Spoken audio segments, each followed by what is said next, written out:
Yes, what is good, people? Welcome back to the Love Shack Sound YouTube channel. This is the start of a very special series.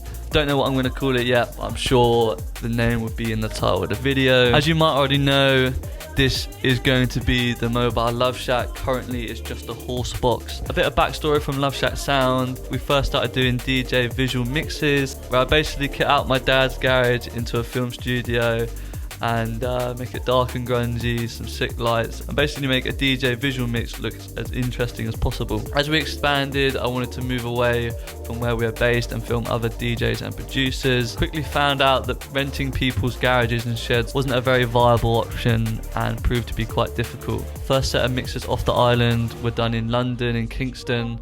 That was sick, that was good to meet a lot of people, but unfortunately it just didn't have the look that I wanted it to have. It didn't quite cut it. I then started doing mixes in Pirate Studios. I think Pirate Studios is sick, nothing against them, but again, it wasn't quite my own. I always see Love Shack as a bit of a dark and grungy vibe, and Pirates were a bit too clean and commercial for my liking. So that is where the idea of the mobile Love Shack was born. Basically want a mobile studio where I can go wherever in the UK and film producers and DJs and make it look how we want to make it look. I started by looking at double-decker buses, single-deck buses, and I was even contemplating spending a lot of money on an old-school Citroen van. All of the latter had their disadvantages, being reliability and convenience. I then came across horse boxes that they were using as food trailers, and yeah, a light bulb clicked and I decided to go for it. Not only are they cheap, they're reliable, and they're very easy to customize and make your own. So yeah, I set out looking for a horse box. Being where I live on the island, there's a lot of countryside, and so this wasn't very difficult. I got talking to a friend that was selling their horse box, and yeah, I haven't looked back since really. I was really lucky to be able to go to the field where the horse box was and test drive it for a bit in the woman's car that I was buying it off. That was a lot of fun, and also it was a good way of getting used to actually driving the horse box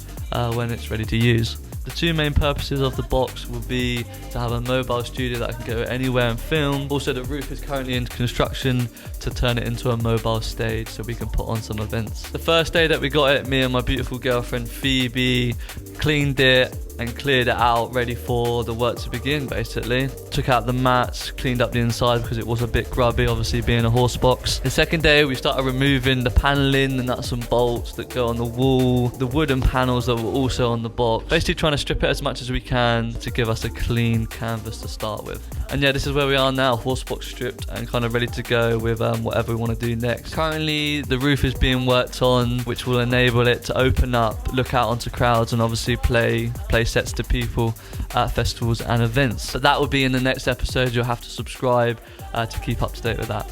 But yeah, that's it. Thank you so much for watching. Thank you so much for supporting as always. There's going to be new videos added to this series if and when we get things done. I can't say a definite date, but yeah, the process is just going to be happening. I'm going to film the whole thing, and yeah, it will just be when I get round to filming and updating everybody what's going on. But yeah, thank you so much for watching. Don't forget to subscribe if you haven't already, and yeah, I'll see you in the next one.